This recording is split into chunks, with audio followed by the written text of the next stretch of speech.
Jika keinginannya sudah kuat, maka Tuhan telah memberi peluang kepada kita. Siapa saja yang ingin berjumpa dengannya, itu pasti akan berjumpa. Assalamualaikum warahmatullahi wabarakatuh. Hamdan wa syukron lillah, nahmaduhu wa nasta'inuhu wa nastaghfiruhu, wassalatu wassalamu ala rasulillah alladzi la nabiyya ba'dah. Salam tilawah semesta. Sahabatku, sahabat tilawah semesta yang kami hormati, terima kasih sudah mampir di channel yang sederhana ini. Dan kami ucapkan terima kasih juga yang sebesar-besarnya bagi yang sudah like, berkomentar, dan subscribe-nya. Dan bagi yang belum, silakan kami mohon subscribe-nya agar berkah selalu juga buat kita semua. Sahabatku, sahabat tilawah, ternyata siapa saja yang ingin berjumpa dengan Allah Subhanahu wa Ta'ala, itu pasti akan berjumpa. Nah, ini kami tahu dari Allah. Allah telah memberikan wahyunya kepada Nabi Muhammad Sallallahu Alaihi Wasallam di dalam surat ke-18 ayat 110, berbunyi Bismillahirrahmanirrahim. Faman kana yarju liqa rabbih falyamal amalan sholiha wala yusyrik bi ibadati rabbih ahada. Yang artinya, barang siapa yang mengharap perjumpaan dengan Tuhannya, maka hendaklah ia mengerjakan amal soleh dan janganlah mempersekutukan seorang pun dalam beribadah kepada Tuhannya. Nah, menurut ayat barusan, untuk berjumpa dengan Tuhan itu bukan mungkin lagi, tapi pasti, asal kita berbuat amal soleh. Nah, untuk berbuat amal soleh juga ini harus ada petunjuk sesuai dengan petunjuk dari guru yang ahli, bukan sembarangan. Sebab tidak semua guru, pembimbing, atau petunjuk yang bisa mengerjakan hal ini. Tidak semuanya, tidak semua kiai, ajengan ustadz mengetahui hal ini. Contohnya seperti di dalam keterangan kalimat sholat saja, itu kan istilahnya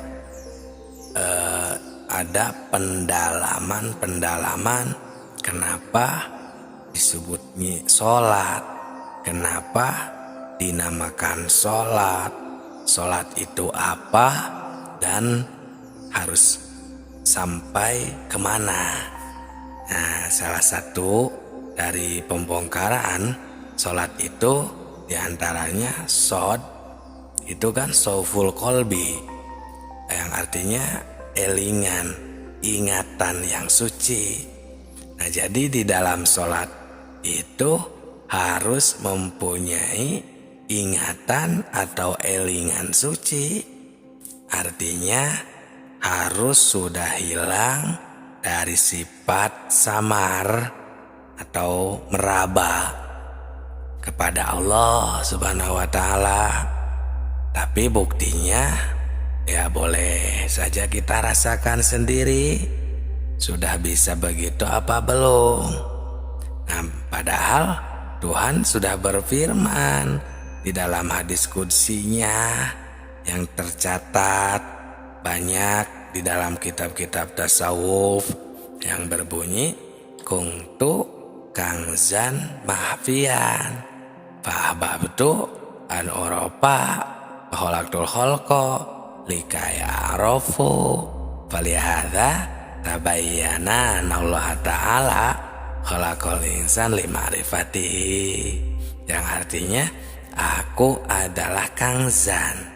Kangzan ini gudang atau pembendaharaan lah, boleh agar mudah dimengerti ya. Pembendaharaan yang tersembunyi, yang terpendam, tertutup. Nah, aku ingin ditemukan, dikenal. Maka aku ciptakan makhluk agar mereka mengenalku. Nah, itulah sahabatku.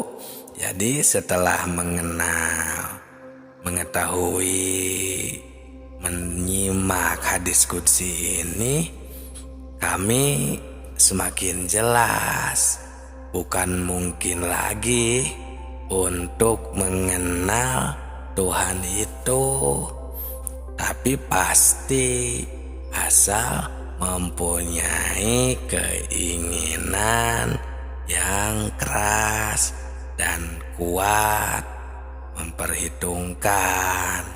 Tapi walaupun begitu, ini bukan pekerjaan gampang.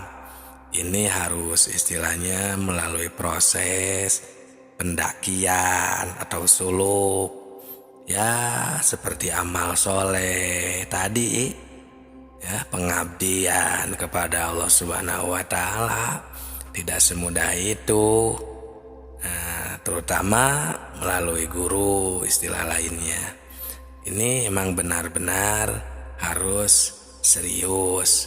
Nah, untuk dalam bimbingan atau petunjuk dari guru tentang ini, tentunya ya guru yang tentang urusan seperti ini, seperti tentang ilmu makrifat ini, makrifat kepada Allah.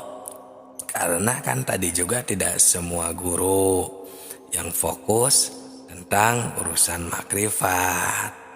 Nah, sahabatku, harus betul-betul jadinya kita ini ya fokus tentang hal ini jika ingin sukses di dalam hal ini, yakni tentang ilmu makrifat. Nah, tidak sembarangan sahabatku, sebab ahli tarekat pun tidak semua bisa makrifat, bisa sampai ke derajat makrifat kepada Tuhan atau mengenal Allah Subhanahu wa Ta'ala.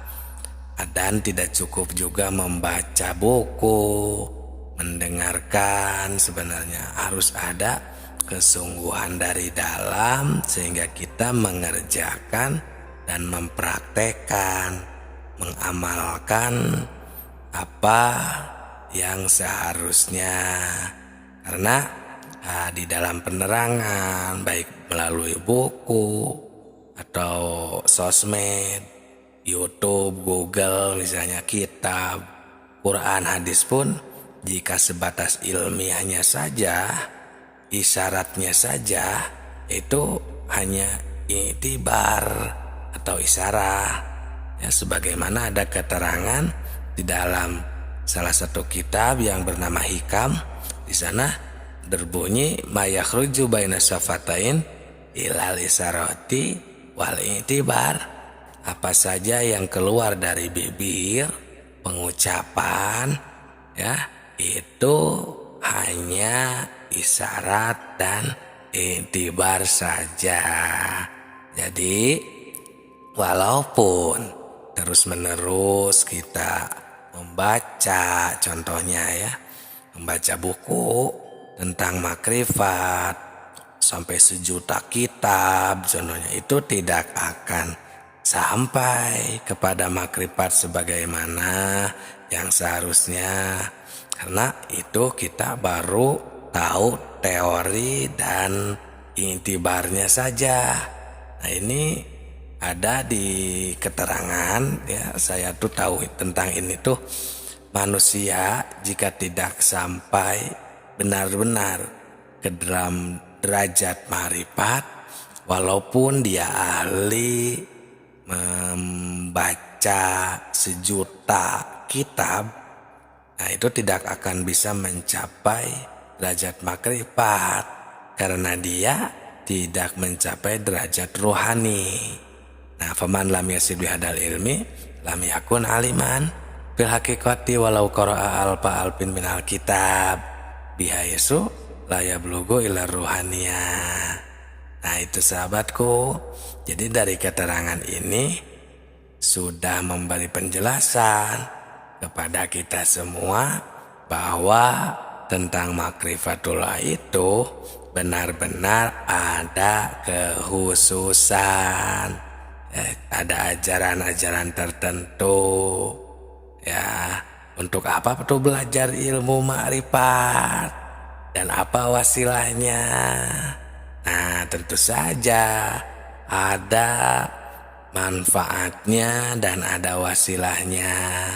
Kan tadi di atas kita semua jika lupa kepada Tuhan, apalagi nanti di akhirat setelah mati, baru datang ke kubur, contohnya ya, ke alam kubur, menurut keterangan ya, dan banyak yang menerangkan 7 langkah orang yang menjajab setelah pulang, 7 langkahnya pulangnya orang yang menjajab, yang mengantarkan jenazah, maka akan datang malaikat munkar nakir untuk memeriksa atau mentakoni kita. Kemudian apa yang pertama ditanyakan? Kan marrobuka, yang artinya siapa Tuhanmu atau mana Tuhanmu. Nah, di sini kalau roh kita tidak punya rasa tahu atau tidak mungkin tidak tahu sama sekali di dunianya ini, mempunyai keyakinan tidak mungkin bisa bertemu, bisa tahu kepada Allah, nah, maka itu tidak akan bisa menjawab pertanyaan dari malaikat tersebut. Nah, sedangkan kalau tidak bisa jawab, di dalam keterangan kan sudah dipastikan akan mendapatkan siksa kubur. Nah, itu yang tidak diinginkan oleh semua manusia. Jadi sahabatku, ini pentingnya ilmu makrifat. Dengan ilmu makrifat ini kita akan bisa mengetahui segala hal, dan salah satunya yakni pertanyaan di alam kubur. Di dalam ketika kita setelah mati meninggalkan dunia ini, itu akan ada proses yang namanya kita ini dipertanyakan, ditakon di alam kubur. Dan ini salah satu tujuan dulu saya menimba ilmu, dengan harapan saya ini ingin bisa menjawab dari salah satu pertanyaan atau semua pertanyaan maksudnya ya, dari malaikat nanti setelah saya meninggal atau di alam kubur. Dan alhamdulillah takdir Allah sampai saya dipertemukan dengan ilmu makrifat ini. Dan benar ternyata ada bahasan, maksudnya dibahas tentang di alam kubur. Nah, di alam kubur itu, sahabatku, ternyata jika kita benar-benar ingin meneliti dan ya ingin tahu yang sebenarnya, ternyata kita ini hampir-hampiran salah persepsi. Yang dikira di alam kubur ini, dikira ya di dalam tanah, karena kita kan jasad ini setelah meninggal itu dimasukkan, dikubur di dalam tanah. Ternyata ada beda ya, ada alam kubur, ada kuburan atau tempat kita nanti jasad disimpan. Nah, karena iya juga menurut saya, kalau alam kubur itu di dalam tanah, berarti kan sedangkan tidak semuanya yang mati itu dikuburkan di dalam tanah. Ada yang diabukan, dibakar, ada yang dianginkan, ada yang pokoknya banyak ya. Dan kalau di agama Islam ya dikubur, dimasukkan ke dalam tanah. Jadi itu adalah kuburan itu. Nah, alam kubur itu beda lagi. Alam kubur itu belum tentu di dalam tanah, di dalam api, ya belum tentu. Kalau yang dibakar kan di dalam api. Jadi bisa memahami, oh kenapa istilahnya kan di dalam kubur itu ada ular raksasa kan. Salah satu keterangan yang namanya ular Sijaul Akro, yang mana ujung ke ujungnya itu dari Masyrik wal Maghrib. Nah, dari situ juga kan agar masuk akal, ini tidak mungkin, karena kalau di dalam kuburan ya paling lebar, paling panjang itu ya lebarnya paling 1 meter. Nah, ini dari Masyrik wal Maghrib.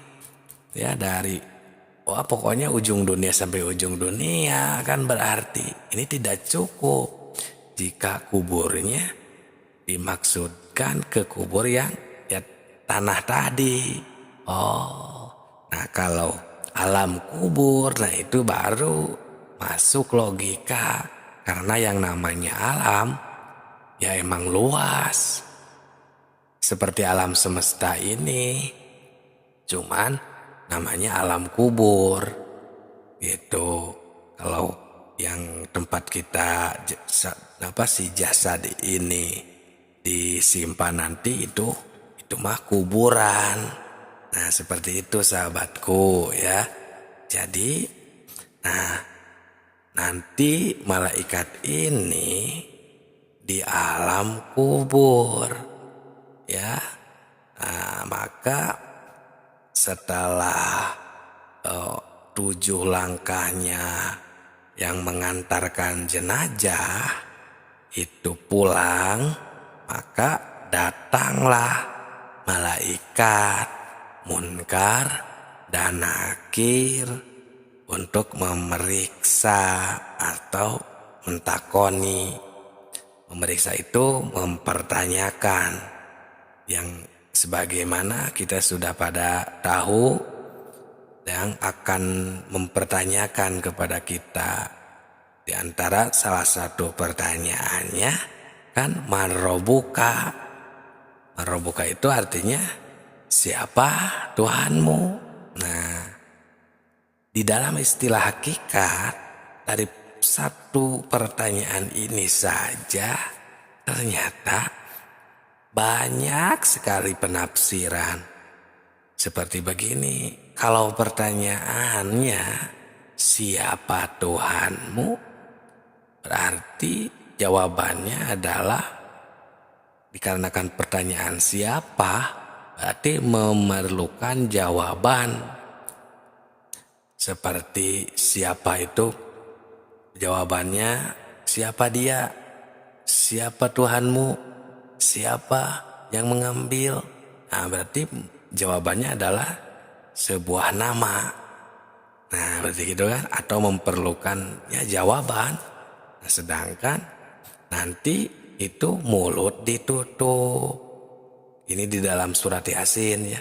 Al-yauma nakhtimu ala afwahihim wa tukallimuna aydihim. Nah itu ya, maka bibir ditutup semuanya. Yauma nakhtimu ala tukallimuna aydihim wa tashhadu arjuluhum bima kanu yaksibun, ya itu ya. Nah, sedangkan jika siapa Tuhanmu, pertanyaannya seperti itu, ya berarti bagaimana menjawabnya? Karena bibir kita kan ditutup. Nah, maka untuk di makom makrifat, di orang-orang yang mempelajari ilmu makrifat, jadi marrobuka itu ada yang mentafsirkan mana Tuhanmu. Nah ini kalau pertanyaannya mana Tuhanmu, ini baru walaupun bibir kita ditutup, baru ini bisa menunjukinya. Itu pun jika orang yang sudah makrifat, jika sudah tahu. Nah, di sini kalau roh kita tidak punya rasa tahu, kan jadi tidak mungkin bisa menjawabnya. Maka ini kami terus-menerus mengingatkan di dalam channel Tilawah Semesta ini agar kita bisa tahu kepada Allah, terus mengingatnya. Nah, kalau kita tidak bisa menjawab, di dalam keterangan sudah dipastikan akan mendapat siksa kubur yang itu tidak diinginkan oleh semua manusia. Nah, itu dari segi pertanyaannya. Nah, belum dari segi malaikatnya. Coba kita tafakuri. Yang datang itu kan malaikat. Sedangkan malaikat itu semuanya juga sudah pada tahu, pada mafhum, sudah mendengarkan bahwa malaikat itu terbuat dari cahaya, berarti sejenis cahaya. Barang tentu bahasanya juga ya bahasa cahaya. Karena kalau marrobuka itu kan bahasa Arab.